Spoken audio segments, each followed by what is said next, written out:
Hi everybody, I'm Siren, nice to see you guys. Actually, it's kind of weird for me because it's the first time entire my whole life I'm sitting in front of camera and recording video.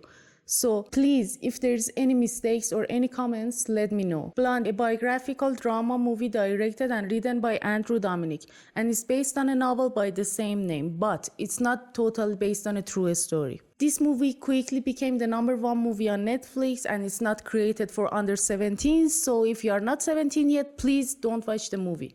Actually, if I had children, I wouldn't let them watch this movie till 20, but anyway, your choice. Blonde shows the horrors and hardships that Marilyn endured during her 36 years of her life. The family tragedy, paternal absence, maternal illness, time in orphanage, time in foster home, sexual abuses, unworthy roles, insulting her intelligence, and blah blah blah. Many critics know this movie as a sexist and so anti-abortion movie. There are some horrible abortion scenes in entire whole movie, and Marilyn in her first abortion scene is screaming on a table and says that she changed her mind, but it was so late. Also, she had another 2 abortions that they were the main reason of her depression.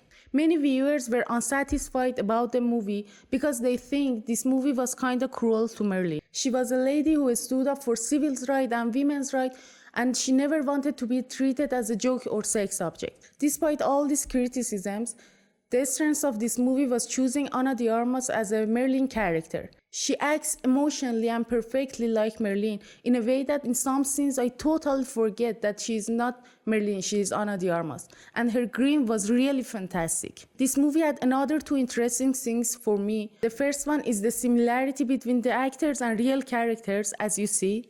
And the second is using some of Marilyn's old photos as some scenes in the movie.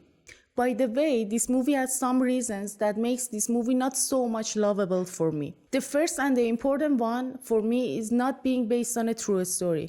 Actually, I prefer if I watch a movie about someone's life, it be based on reality, not fiction. This movie was kinda mixture of fiction and reality.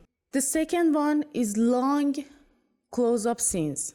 Really, it bothers me. It makes me tired to watch the movie. And the last one is the exaggerating Marilyn's daddy issue problem. I think it was really exaggerated. That shows Marilyn calls all of her husband daddy. I think it was not really okay. Daddy! Are you a good girl, Daddy? Daddy, help me! Now let's go through the rates. IMDb rates for this movie is 5.5, Metacritic is 50, and Rotten Tomato is 42%. And my rate to this movie is 4 out of 10. Actually, it wasn't really my type. Now, if you decide to watch this movie, please don't continue the video because I'm literally going to spoil the movie. Marilyn received lots of letters from her father during the movie that he said, I really want to meet you, I like to have a conversation with you and such this stuff, but it never happened. At the end of the movie, Marilyn received a letter from Cass Chaplin, her first lover, and it was sent by one of their friends after Cass' death. Cass claimed in that letter that all of those letters from her father, it wasn't actually her father. It was Cass pretending that he is Marilyn's father to make her happy and hopeful. After this scene, when Marilyn finds out that Cass died and there was no any letters from her father, she decides to turn suicide. Now, if you watch this movie, tell me your idea. Was it actually a suicide as the movie shows, or it was a murder? And if it was a murder, who really did that?